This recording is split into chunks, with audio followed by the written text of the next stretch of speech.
Oke, terima kasih untuk Pak Nathan yang telah membagikan kita materi yang sangat luar biasa.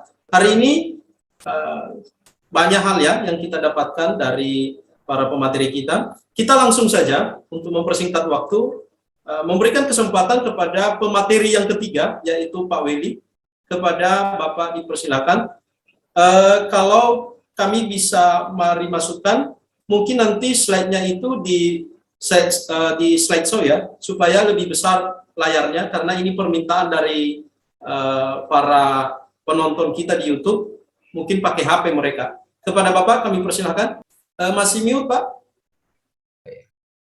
Baik, selamat malam. Terima kasih Pak Jul yang sudah memberi kesempatan bagi kita, pemirsa di ruangan ini dan juga ada di luar sana.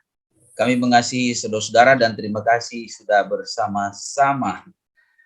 Saya bersyukur dengan acara ini, ya karena ada, mau bilang tantangan bukan, tetapi ini suatu pergumulan. Ya, dari saudara ini, Bapak MYM ini, dari Reform, saya banyak teman-teman dari Reform. Dan saya sudah bergaul banyak, sudah bergaul lama, tapi mereka santun. Saya tidak tahu Pak MYM ini mewakili Reform atau pribadi. Ah, itu tidak usah diulas. Tapi sikap seperti itu tidak apa-apa, itu kita anggap sebagai kawan. Namun sorotan-sorotan beliau itu membuat saya agak tergelitik. Itu hoax. Tadi Pak Nathan sudah menjelaskan bahwa kedatangan Yesus yang diyakini oleh orang Kristen khususnya diajarkan premil itu bukan 3 kali tapi 2 kali. Itu hoax pertama. Ya. Nah, sekarang kita ini jadi dia kan teolog, dia kan katanya akademisi. Nah, saya mengasihi beliau, tapi jujur harus selain santun, ya tuluslah membuat isu-isu berita ini kan masuk di dunia global. Saya memulai dengan pandangan premil itu bukan produksi atau dihasilkan oleh tokoh-tokoh premil, mulai dari misalnya John Derby, Scofield, Ferris Perry Schaeffer, Walford, Thyssen, Dwight Pentecost, Wilmington, Cres Marantika. Bukan mereka yang memproduksi, tapi mereka mau menemukan teks Alkitab yang hasilnya seperti diyakini oleh premil. Sehingga tidak boleh disebut sebagai kajian subjektif. Tapi kajian ini objektif. Sekali lagi saya menekankan ini bagi teman-teman, bagi siapa saja yang menuduh premil itu subjektif. Sekali lagi, doktrin premil tidak diproduksi oleh tokoh-tokoh tadi. Saya ulangi lagi. Seperti ya John Derby, Scofield, Perry Schaeffer, dan juga Walford, Dwight Pentecost, Thyssen, kemudian Cres Marantika, Petrus Mariono, termasuk juga di sini ada Pangeran Manuro, Pak Nathan Silalahi, Pak Samuel Gunawan, bukan diproduksi oleh beliau-beliau yang hebat ini, tetapi Roh Kudus memakai mereka untuk menemukan dan lahirlah gagasan-gagasan premil. Nah, saya akan melihat tentang kebangkitan. Lagi-lagi si MYM ini membuat kekeliruan, membuat hoax. Dibilang tadi saya baru mendengar pandangannya pendapat itu Pak, bahwa orang premil mengajarkan 3 kali kebangkitan. Tidak pernah ada di literatur premil. 3 kali kebangkitan di mana? Nah, saya melihat ini. Ya, dari 164 slide saya hanya membuka 2 slide saja. Ini soal kebangkitan, saya mau baca ini. Jadi saya lebih konsen pada teksnya. Tidak melihat literaturnya, kita melihat teksnya. Saya membaca dasarnya Yohanes 5 dengan Yohanes 5 ayat 29 paralel dengan Daniel 12 ayat 1-2 dikatakan begini. Dan mereka yang telah berbuat baik akan keluar dan bangkit untuk hidup yang kekal, tetapi mereka yang telah berbuat jahat akan bangkit untuk dihukum.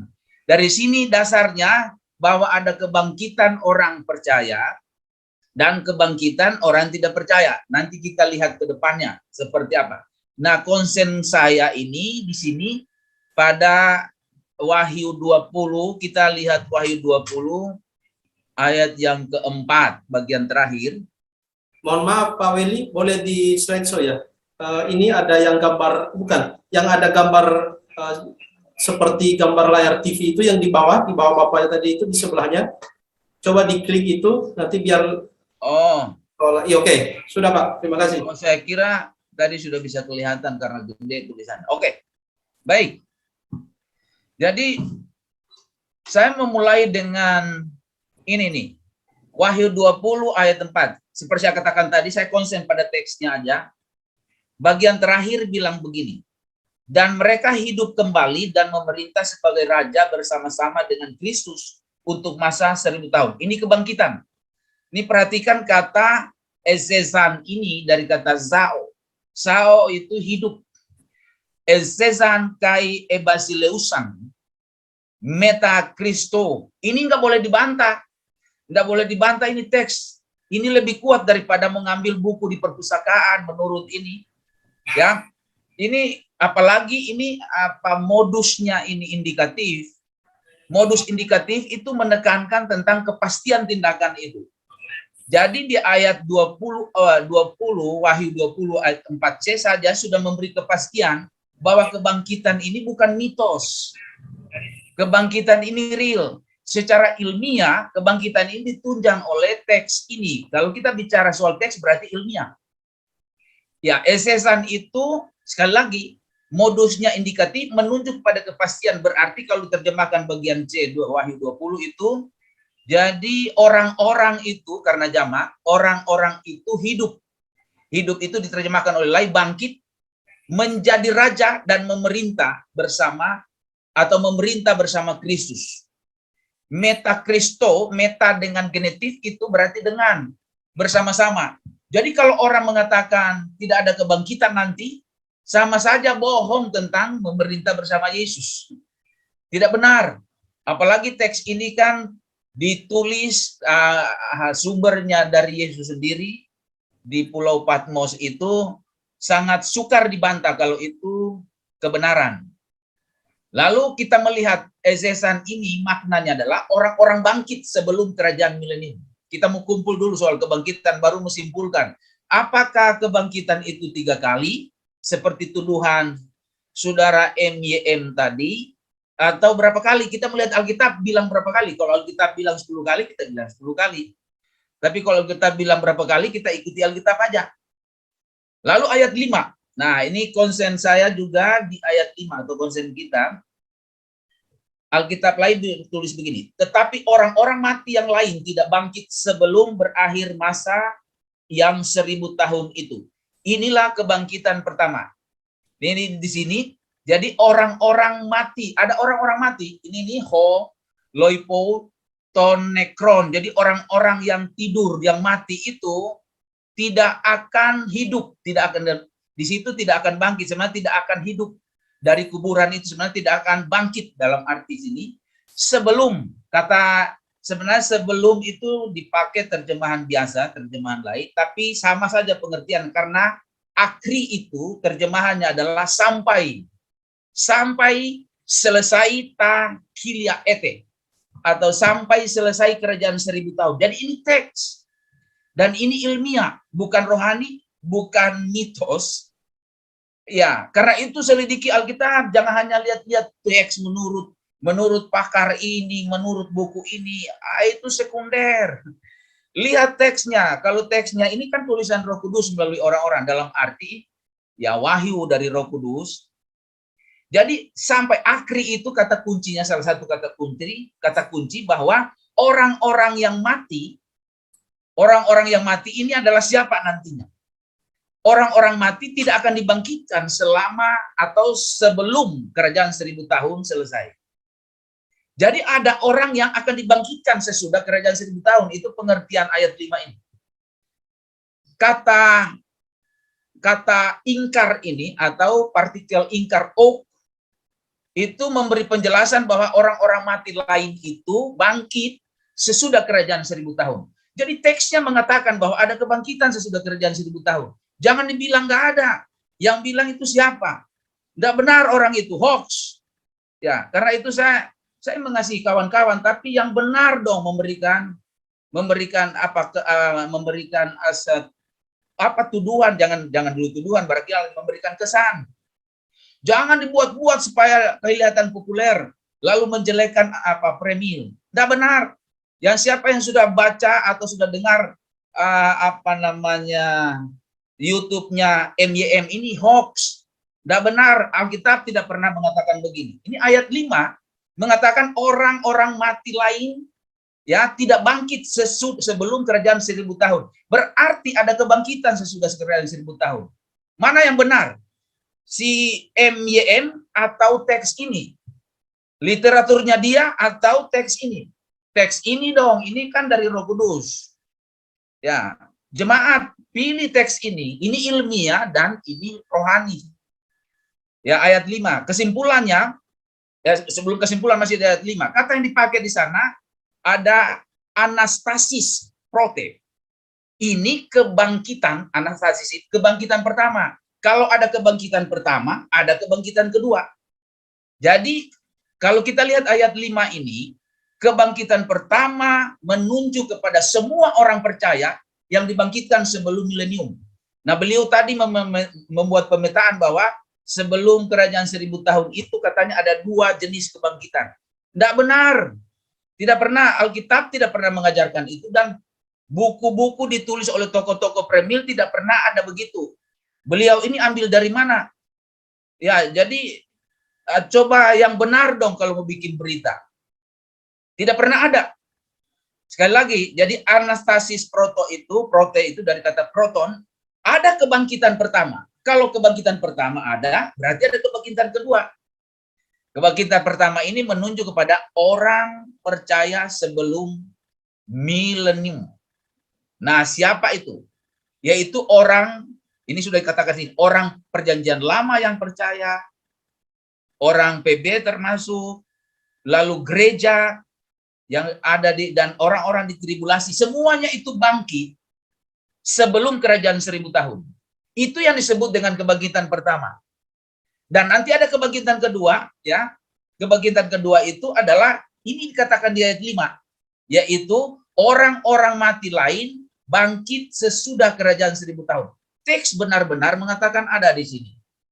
Ya, coba kita melihat di sini.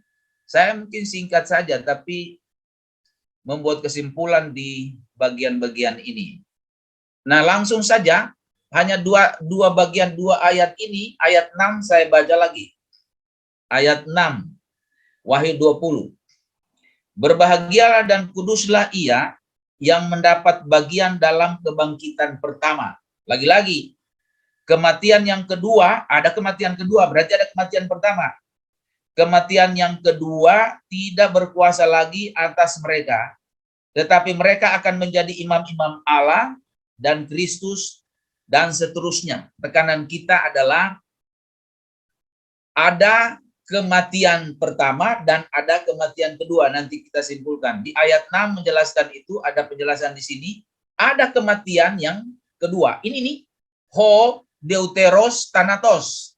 Nah, ini menunjuk kepada thanatos. Kata ini ditemukan di dalam Roma 6 ayat 23. Upah dosa ialah maut. Berarti thanatos ini adalah orang-orang yang tidak selamat. Karena thanatos menunjuk kepada kematian masuk neraka. Khususnya dalam konteks ini. Jadi kebangkitan kedua, ya dikatakan di sini, kematian kedua ini dialamatkan kepada orang-orang yang tidak percaya. Ya, itu kematian kedua. Sedangkan kematian pertama itu mati fisik semua orang. Kematian kedua itu dicatat di ayat 6, ayat 14, lalu Wahyu 21, ayat 8, ada. Dikatakan di sana ada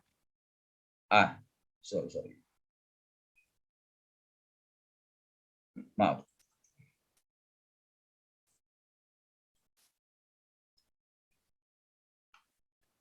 Ya, ada kematian pertama. Nah, kembali kita menyimpulkan kebangkitan. Jadi Sekali lagi, kebangkitan yang diajarkan oleh Premil itu kebangkitan yang diajarkan oleh Alkitab.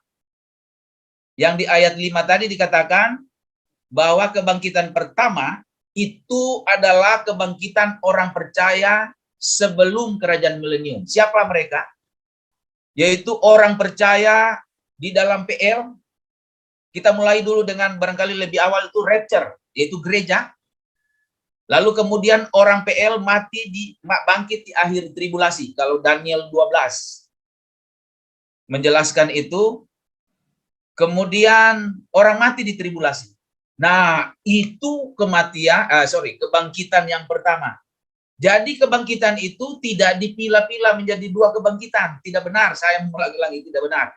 Itu kebangkitan pertama. Sedangkan kebangkitan kedua adalah kebangkitan semua orang yang mati, yang tidak percaya sejak zaman Adam. Sampai milenium. Zaman Adam perjanjian lama, di masa perjanjian baru, di masa gereja, sampai juga tribulasi milenium yang tidak percaya Yesus. Itu yang masuk dalam kategori kebangkitan kedua. Dari mana kita tahu? Ayat 5 tadi, nih saya mau baca lagi. Tetapi orang-orang mati yang lain tidak bangkit sebelum berakhir masa 1000 tahun. Berarti ada kebangkitan sesudah kerajaan 1000 tahun. Ini mereka kebangkitan kedua. Yaitu kebangkitan kedua adalah kebangkitan orang-orang yang tidak percaya Yesus dari segala zaman, dibangkitkan dalam dan dihakimi di tahta putih untuk dijatuhkan ke lautan api. Karena parameternya adalah pembukaan kitab kehidupan di dalam ayat yang ke-12, Wahyu 20 ini. Lalu ayat 15, ini akhir dari kebangkitan kedua itu. Kebangkitan kedua diakhiri dengan atau vonisnya di ayat 15 Wahyu 20. Dan setiap orang yang tidak ditemukan namanya tertulis di dalam kitab kehidupan itu, ia dilemparkan ke dalam lautan api. Mereka ini, siapa yang dilemparkan ke dalam lautan api? Orang yang ada dalam kebangkitan kedua di akhir tribulasi. Di akhir kerajaan 1000 tahun. Jadi saya menyimpulkan lagi dan mengkanter ini dari saudara MYM ini, bahwa ada 3 kali kebangkitan di ketika latar belakang dibacakan oleh moderator kita tadi. Saya tidak melihat, saya tidak mendengar YouTube beliau itu atau videonya. Saya mendengar dari kawan-kawan, dipertegas lagi dengan pembacaan latar belakang tadi, ada 3 kali kebangkitan. Tidak benar. Para mahasiswa, mungkin mahasiswa STAGP yang sudah mendengar video itu jangan percaya, itu bohong. Tidak pernah Premil mengajarkan 3 kebangkitan, tetapi Premil mengikuti apa kata Alkitab, 2 kebangkitan dan 2 kematian. Sedangkan kematian pertama adalah mati fisik. Semua orang nih, percaya tidak percaya itu mati fisik, kematian pertama. Lalu kematian kedua hanya khusus bagi orang yang tidak percaya juga masuk ke neraka, karena dipakai di situ. Kematian kedua, Thanatos itu merujuk kepada neraka. Itu bisa dilihat di sini. Saya mau buktikan di dalam Wahyu 21 ayat yang ke-8, bunyinya begini. Tetapi orang-orang penakut, orang-orang yang tidak percaya, orang-orang keji, orang-orang pembunuh, orang-orang sundal, tukang sihir, penyembah berhala, dan semua pendusta, mereka akan mendapat bagian mereka di dalam lautan yang menyala-nyala oleh api dan belerang. Inilah kematian yang kedua nih. Jadi kematian kedua itu orang yang masuk neraka, mati di neraka tadi di belerang. Ini nih ayatnya. Kematian pertama, kematian semua orang yang secara fisik. Sedangkan kebangkitan pertama adalah kebangkitan, saya mau ulang-ulang kesimpulannya, kebangkitan semua orang percaya yang bangkit sebelum kerajaan milenium. Siapa mereka? Yaitu rapture gereja. Kedua, orang PL yang saleh di akhir tribulasi, di Daniel 12, di sana ayat 2. Lalu kemudian orang-orang di tribulasi yang dipancung oleh antikris, lalu kemudian mereka bangkit sebelum tribulasi dan memerintah bersama Yesus dalam kerajaan 1000 tahun. Itu yang disebut dengan kebangkitan pertama. Lalu kebangkitan kedua, teksnya ayat 5 tadi mengatakan, orang-orang lain tidak akan bangkit sebelum selesai kerajaan 1000 tahun. Berarti ini lebih sempurna daripada anggapan saudara kita ini yang mengatakan 3 kali kebangkitan. Tidak. Kebangkitan kedua adalah orang-orang yang dibangkitkan sesudah milenium, yaitu orang yang tidak percaya dari segala zaman. Saya nyebut tadi dari zaman Adam sampai milenium dibangkitkan, dihakimi di tahta putih, lalu divonis mereka dijatuhkan ke lautan api. Dan dengan demikian orang percaya memerintah. Soal kerajaan 1000 tahun, ini juga menjadi polemik. Polemik dalam arti sangkaan ini mitos, tidak benar. Kata 1000 tahun itu 6 kali dipakai di situ. Ya, kalau itu diulang-ulang bagaimana itu dongeng, bagaimana itu mitos. Tadi Pak Manurung sudah menjelaskan tentang hermeneutik. Itu hermeneutik literal. Ya, kalau diulang-ulang seperti itu 1000 kali, kerajaan 1000 tahun atau 1000 tahun khususnya di situ, itu bukan dongeng. Itu benar-benar terjadi. Dan data atau teksnya juga, kata kilia ete itu dipakai di dalam perjanjian baru. Ete itu tahun yang literal, bukan tahun yang bersifat gambaran atau simbol. Tahun ete itu 1000 juga dipakai, kilia itu ya, itu dipakai secara literal.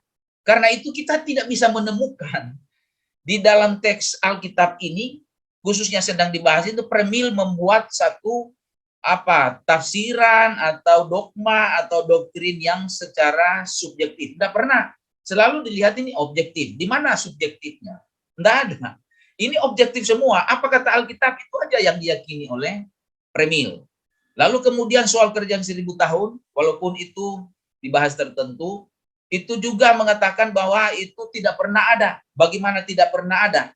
Kalau kita melihat di ayat 4 Wahyu 20 itu ada 8 kata kerja. 8 kata kerja, semua itu menunjuk kepada ada satu hal yang sangat menarik di situ. Itu auris, tapi auris dramatis. Auris dramatis itu mengatakan bahwa sesuatu yang sudah terjadi tetapi penggenapannya nanti. Sesuatu yang sudah terjadi. Kenapa auris bukan future? Auris itu sesuatu yang sudah terjadi dilihat dan padahal itu nanti. Karena itu orang tertentu mengatakan bahwa tidak ada kerjaan 1000 tahun, ini sudah auris. Berarti kerjaan 1000 tahun itu sesuatu yang panjang. Udah terjadi lama. Lama waktunya sudah terjadi, jadi secara fisik tidak ada lagi kerjaan 1000 tahun. Tidak benar. Ya, auris itu menjelaskan sesuatu yang fakta, tetapi auris dramatis. Auris itu lebih dari 3-5 jenisnya. Salah satu yang saya sebutkan, saya sudah 2-3 kali sebutkan, auris dramatis itu mengatakan bahwa sesuatu yang sudah dilihat, sudah ada diperhadapkan di dalam depan mata, nyata pasti, tapi penggenapannya secara dramatis ke depan. Jadi dari 8 kata kerja di ayat 4 Wahyu 20, 7 auris dramatis, 1 perfect prophetic. Perfect prophetic sama dengan auris dramatis. Perfect prophetic adalah sesuatu yang sudah terjadi, tapi secara prophetic terjadi ke depan. Nanti akan ke depan terjadi. Tetapi kenapa dibikin auris dan perfect? Menekankan pada kepastian. Kalau ini adalah kepastian, ini bukan mitos. Jadi orang yang mengatakan bahwa kerjaan 1000 tahun atau 1000 tahun itu mitos, tidak pernah menyelidiki teks, hanya melihat literatur saja. Coba selidiki secara jujur. Angkat teks itu secara ilmiah, secara arif, lalu katakan kepada umat, apa kata teks itu? Pasti akan bunyinya seperti itu. Auris dramatis dan juga perfect prophetic. Kesimpulannya sekali lagi, kebangkitan 2 kali dan itu bukan hoax. Kerjaan 1000 tahun bukan hoax. Dan Alkitab sudah menjelaskan bahwa kebangkitan pertama sudah, yaitu orang-orang percaya. 1 kali saja, bukan 2 kali. Kebangkitan kedua di akhir kerajaan 1000 tahun untuk orang yang tidak percaya. Ini yang diyakini oleh Premil. Dan Premil bukan mengubah ayat ini atau mengolah ayat ini, menyatakan bahwa ini 2 kali. Alkitab ini yang mengatakan kebangkitan itu ada 2 kali. Demikian juga kematian ada 2 kali. Kematian pertama adalah semua orang mati fisik. Kematian kedua adalah orang masuk neraka. Kira-kira itu yang bisa saya sampaikan di sini. Tuhan memberkati kita. Oke, terima kasih untuk Pak Weli yang telah mempresentasikan materinya pada malam hari ini yang sangat luar biasa. Jadi dari kesimpulan Pak Weli tadi, tanggapan tentang 3 kali kebangkitan itu hoax ya. Itu Ya, hoax benar.